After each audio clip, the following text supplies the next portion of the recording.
Rafiq Dar Sahab is the chief spokesperson of Jammu Kashmir Liberation Front, an organization that had launched armed struggle in occupied Kashmir in 1989, but now supports a peaceful political solution which it believes lies in the complete independence and unification of all parts of the divided state of Jammu and Kashmir. He also works in Pakistan as special representative of Mohammad Yasin Malik, who is JKLF chairman and languishing in Delhi's infamous Tihar jail in solitary confinement for the last 3 years. Over to you, Mr. Rafiq Dar.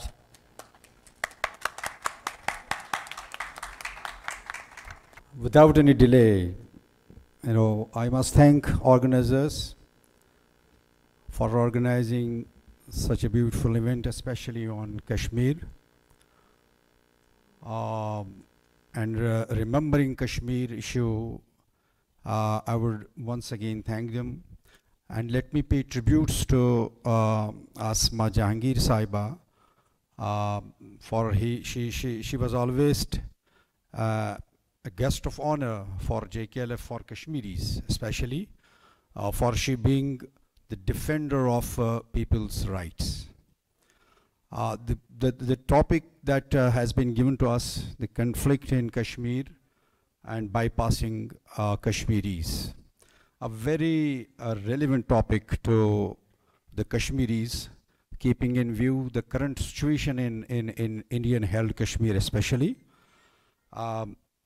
Right from 1947, there is a long history of bypassing Kashmiris, a very long history.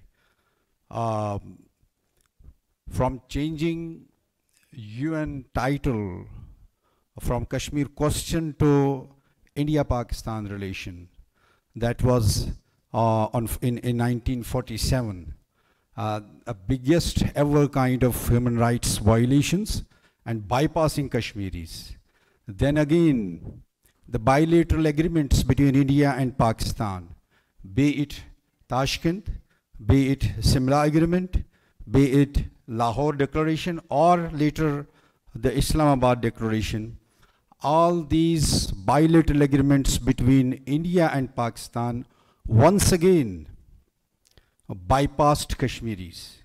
Although they talked much about Kashmir, but the presence of Kashmiri leadership, the presence of the principal party to the dispute was missing there, and that is the reason that until now bilateralism has failed, because the principal party to the dispute, that is the Kashmir, was missing there. I think one more aspect of this bypassing Kashmiris, UN missions would come to Kashmir for assessing the situation.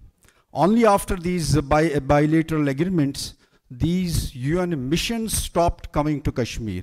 This is the reason that fell on Kashmiris, that it was taken as a bilateral issue between India and Pakistan, whereas it concerns the future of a nation. A nation is being bypassed. It's not just Kashmir.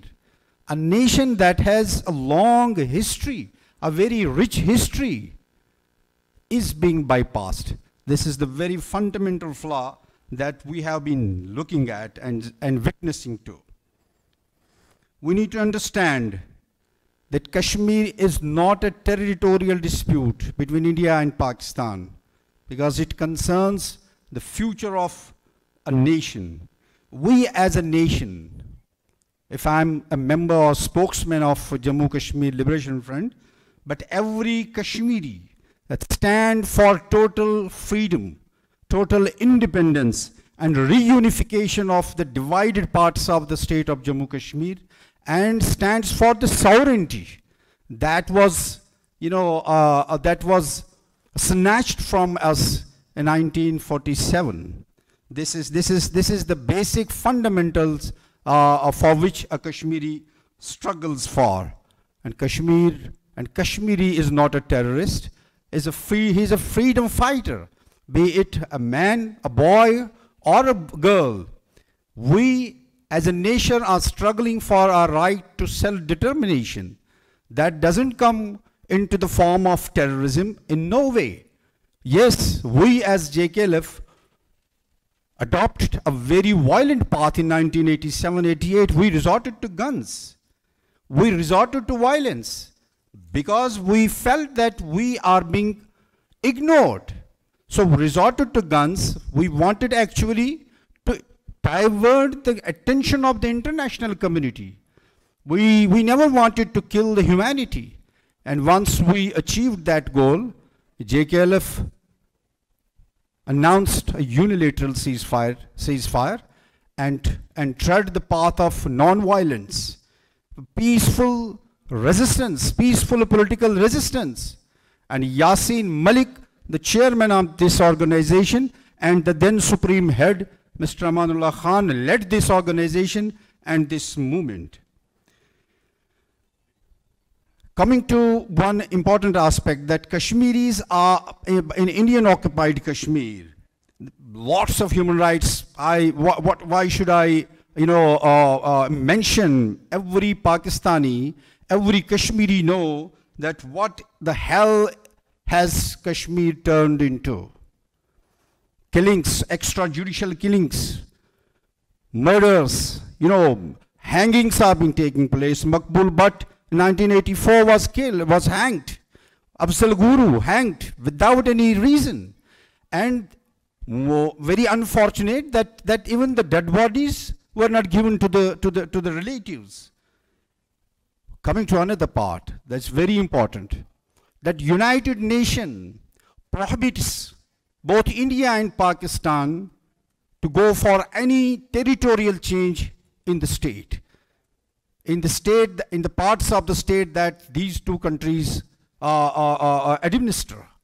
But on 5th of August 2019, India unilaterally, through a military aggression, tried to change the status quo of the Kashmir, abrogated 370 and then 35A. That was the only link they claimed with India. And they revoked these laws. And we expected, very frankly speaking, we expected Pakistan to respond very vehemently.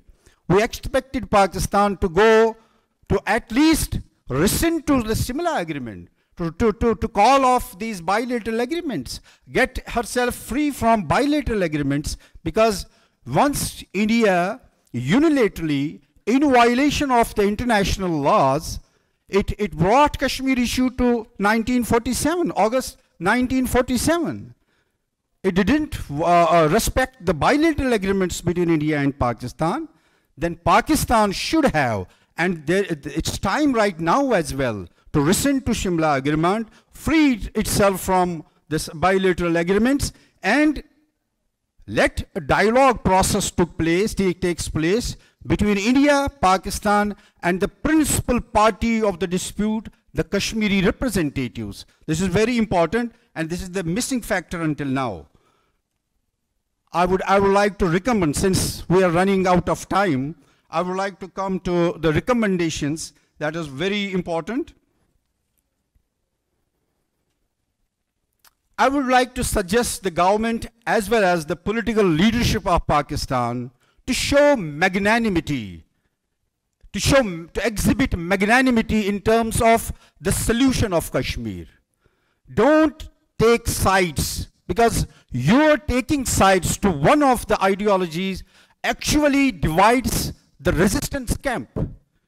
This is very important for Pakistan, for Pakistan in fact, because Pakistani public, the people of Pakistan, they have an unconditional love for Kashmir and Kashmir cause. Therefore, Pakistan, keeping in view the public sentiments, must not and should not, go for one of the ideologies and living and antagonizing the other sentiments of Kashmiris.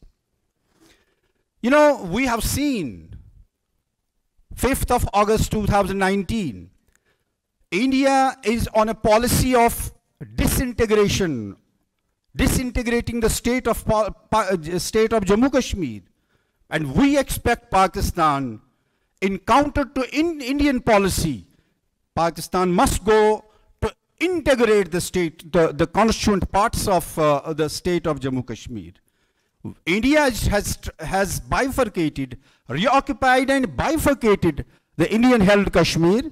We expect Pakistan to go and integrate Gilgit-Baltistan with Azad Jammu and Kashmir and form a revolutionary government. This is very important. And the last,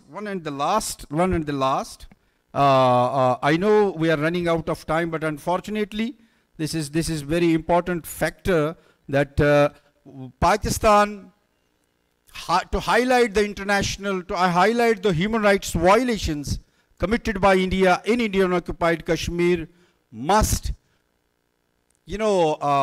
emphasize its diplomatic work, and even they must go to IJC. We have many cases like Yasin Malik, who is right now the worst victim of political vendetta.